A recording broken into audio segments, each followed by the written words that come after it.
I'm Yasmin. My stage name is Queen Yaya because I'm a queen. My afro is my crown. My poem is about colorism. It's called Rich Tones. The reason why I decided to do that poem is mainly because of a prevailing issue in the black community of colorism, which is basically dividing us when we should be definitely be uniting with each other, especially with what's happening in America, in Brazil, all these places.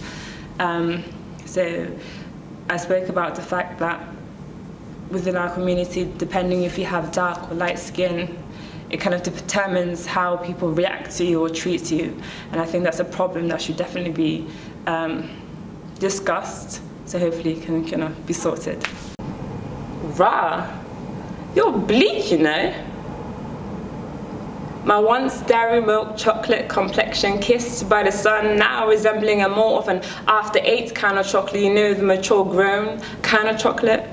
The things I write about poetry is to do with race, police brutality, love, hate, sorrow, but mainly political issues. I think poetry can be used as a culture of resistance to, ruling ideologies. So definitely being able to express myself in using poetry or spoken words, which I call it, it's a method to do that instead of, going down the route of something more political. You see, I was oblivious to this whole light skin, dark skin kind of bullshit. In my eyes, I saw that we are all just different tones of sweetness, a different shade of cocoa, still coming from the same root, same tree, and sharing the same ancestry. Nah, fam, you've been in the sun way too long, bruv. The post-colonial mind still asleep, still in chains, sad truth for what remains to still be in mental slavery, to be held in captivity by your own degree. You see, my dark skin is not a badge of shame, but of honor. And I don't stay out of the sun so I don't get dark. I bask in all its glory. Life, really. Life is what inspires me to write poetry. Good things happen, bad things happen, sad, angry things, and it all kind of motivates me to write. It's a way kind of to put down into paper how you feel.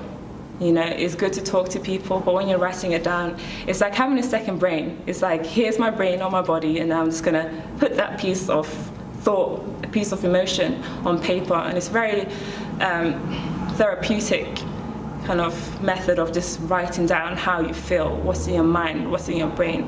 So that is what inspires me to write poetry. And so it cripples my heart to see dark-skinned girls internally torn apart when in fact they're a beautifully put together piece of art.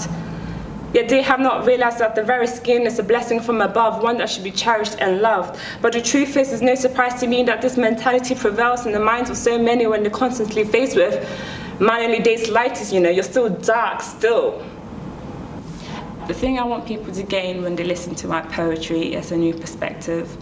I think we live in a day and age that we are very much divided in the sense of labels and categories, and depending on how you look or what class you are or what gender you are, you experience different experiences to the next person. Poetry or spoken words, anything artistic, enables you to understand how other people feel.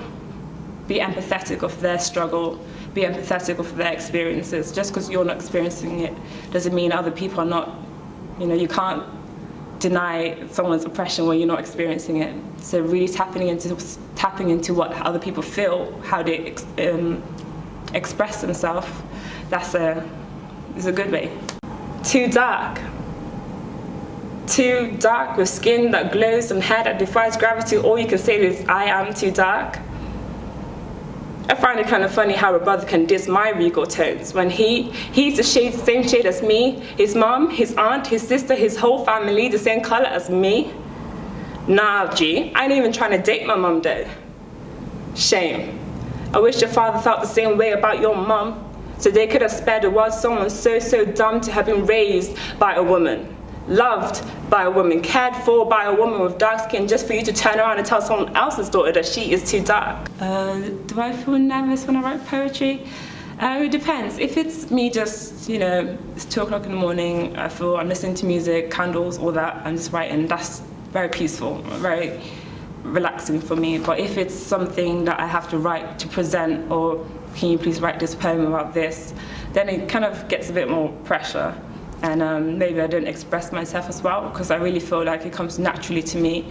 I don't try to rhyme, for example. I try here and there to make it sound good, but it's very much just how I feel, and I'm writing it down on a piece of paper, pen to paper, that's it.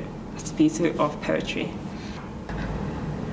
Let me tell you that the love for my rich tones resonate with every move and radiates to all to see that I love my dark skin. I adore my dark skin. Magnificent is my dark skin. And I wear my dark skin with pride because it symbolizes beauty and grace, strength and resilience, purity. My skin is purely magical.